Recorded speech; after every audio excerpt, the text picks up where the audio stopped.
Ati, what are you doing? Hey. We good? Something. Are we good? Yeah, we're good. Very good. Do you want to start? You start. Are we rolling? Looking at the camera Yes, or looking looking at at the you? Look at the camera, you don't know.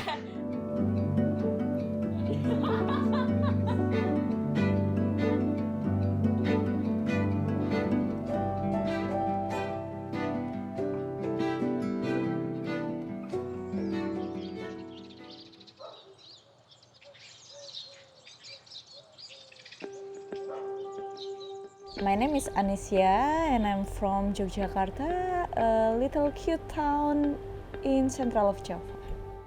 Okay, and I'm Will. I'm from, let's say, Victoria, Australia, and I've called Indonesia home since 2013.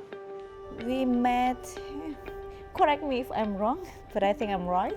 You're definitely right. It was in 2015 back in Jogja. Yep. Yeah. Yep, we met in 2015 in Yogyakarta, and we basically have been by each other's side ever since.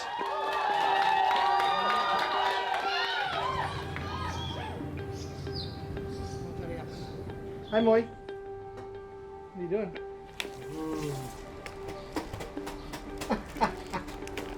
Samson, don't annoy Moko. What are you making? Tongseng. Tongseng. Tongseng ayam. Can you explain what tongseng is? It's tasty.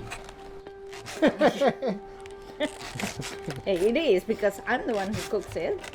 So in Nusantara Lifestyle, I guess, yeah, we started this basically together, but I think Nis and I have very different roles and strengths and weaknesses. So I really do a lot of the boring stuff, which is, you know, the business orientated stuff, because I'm a control freak who likes to make sure everything's clear and smooth and running well, and, you know, in line with our plans and in line with our strategies. And I also take on a fair bit of a team leadership role, I think, which is just basically guiding everybody, because I'm not a very good worker, to be honest. Like, my hands-on stuff I'm not very good at. So my role, I guess, is to make sure all my other good workers, or all our other good workers, are doing the best job they can. And yeah, focusing a little bit more on that strategy stuff, and then also with the background in the film team, and so really focused on marketing and communications as well would be my other area of work, I guess, in this brand. Although I think in a small business you kind of just do everything and get involved in everything anyway. So yeah, so that's me. Nis? I guess my role in Nusantara Lifestyle is more of dealing with the productions, creating a design to bring it to the reality and make it, you know, what seems impossible to be possible. Oh. Nis just does all the hard, like, the client's idea and turns it into something. And Nis is, yeah, basically runs the entire thing from after I've come up with a strategy or an idea. Nis makes it all happen with the rest of the team. So That's a good summary. I think we're. She just told me she didn't know how to explain it in English. So I think we're a pretty good team in that way, as we do balance each other's strengths and weaknesses. So I think that comes across really well. Yeah, Thank in the you, business. Yeah, no worries. My pleasure. That's what I'm here for.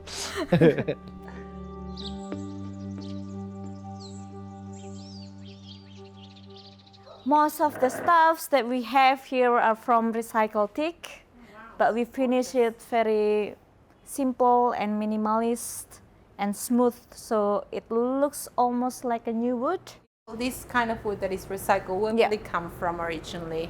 It comes from the old joglo houses. Okay. Yeah.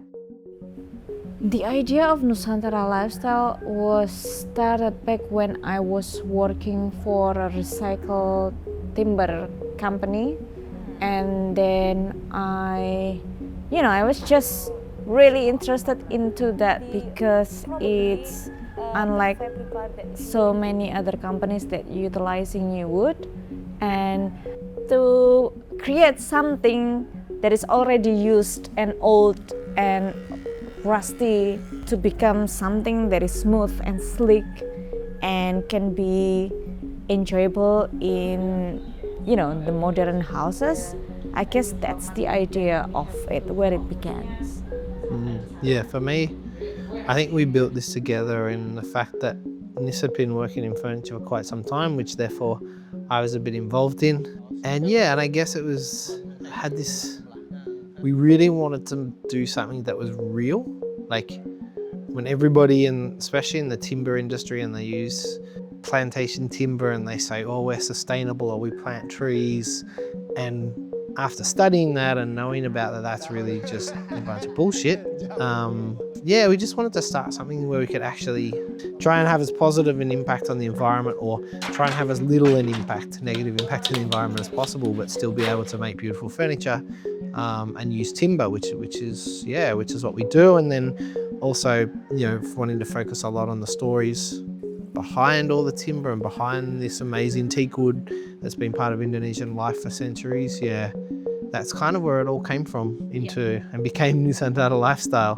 And that was a couple of years in the making, just the brand itself, to go through it. Yeah. Because I believe if you want good quality, you can't be rushed. And looking at the world at this point in time, everybody just move fast. It seems like to me, everybody's just don't take a break. They just move and move and move. I guess for me, this Nusantara Lifestyle is a passion project that I want to live in, and I want to continue doing until forever, because it just represents how we believe, what we believe in, something that's gonna last for centuries in the future.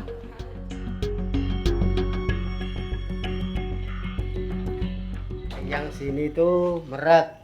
Merat. Ini yang ini. Yang apa? Nah, yang ini. Oh, beda lagi toh. Ya beda. Ini under. Under. Subunan. Why do I do this? I actually didn't really know or probably care about furniture up until a few years ago. And although I do have a lot of time for it, respect it now, I still don't know a lot about furniture. And for me, I guess building Nusantara Lifestyle was something I really wanted to do with Nis, just so we could build something that we would be proud of. And then I think just like overall myself as someone who likes to build things, so build teams, build businesses, this is kind of like, I guess, probably the pinnacle of all that. So this is with my ethics and my beliefs on real sustainability, and how businesses should be run from all standpoints within a business and a brand, and Nusantara Lifestyle is that. So it definitely drives me continuously to want to develop it and engage people and work with people from all around the world and just enjoy what we're doing and do it feeling good about ourselves and feeling that what we're doing is going to have a lasting, very small of course, but an impact on a better world, I think. Yeah. And I guess we put a word lifestyle behind it because we want it to be a lifestyle that people believe in the living, because furniture is gonna be part of a home, gonna be part of the building that people used and enjoyed, and we want it to last for decades or forever actually. And this is like a soul in the house, because it is an interior is giving soul in the building in a certain areas.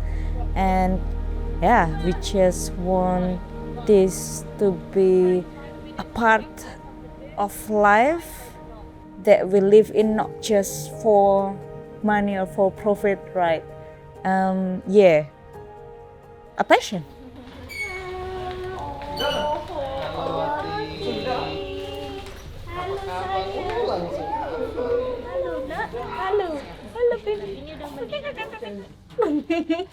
Oh, she recognizes it. Of course she does. Wow.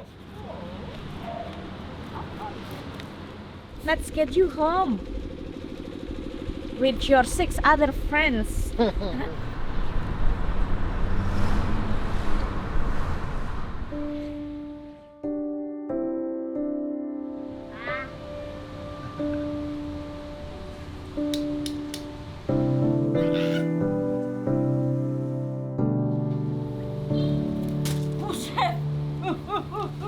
it's a complicated word, right? Because it involves so many factors in life, so many things.